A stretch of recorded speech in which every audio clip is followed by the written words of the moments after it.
For centuries, they've hidden the truth. But today, technology helps us to uncover the African roots of the Bible, the stories erased, the people ignored, and the lies you were taught and you so obediently kept in your head. Keep listening, and you shall know it all. Let's start with Cush, the Bible's first African nation. Genesis 10:6 says, we learn about the sons of Ham: Cush, Egypt, Put, and Canaan. Cush is modern-day Sudan and Ethiopia. Yet how many sermons mention Moses' Cushite, African wife? Numbers 12:1. Miriam and Aaron spoke against Moses because of the black Cushite woman he had married. Miriam's racism toward Moses' African wife was punished by God with leprosy. Numbers 12:10. This story isn't obscure. It's censored by those who, for some peculiar reason, did not want you to know this. Do you know some people worked so hard to justify enslaving black people?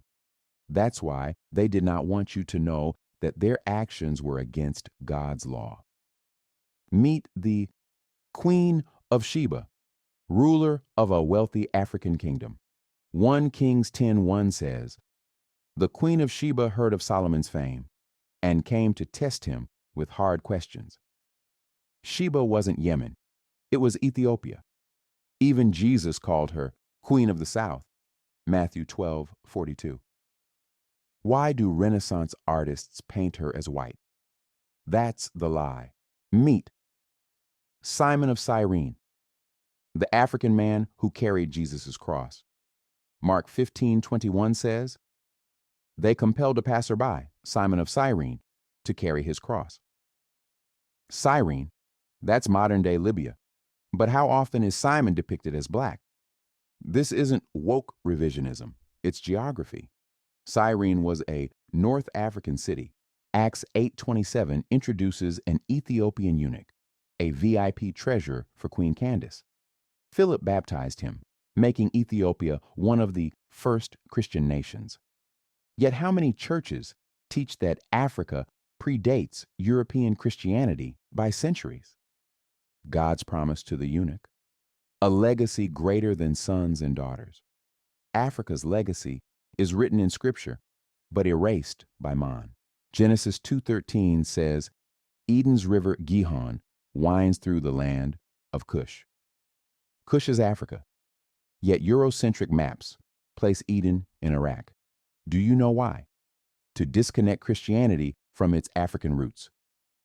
Even Adam's DNA, traced to mitochondrial Eve, points to Africa, but they'll never preach that in your local church on Sunday.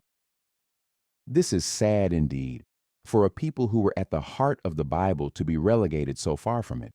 For whose gain, you may ask, that I leave for you to think and conclude.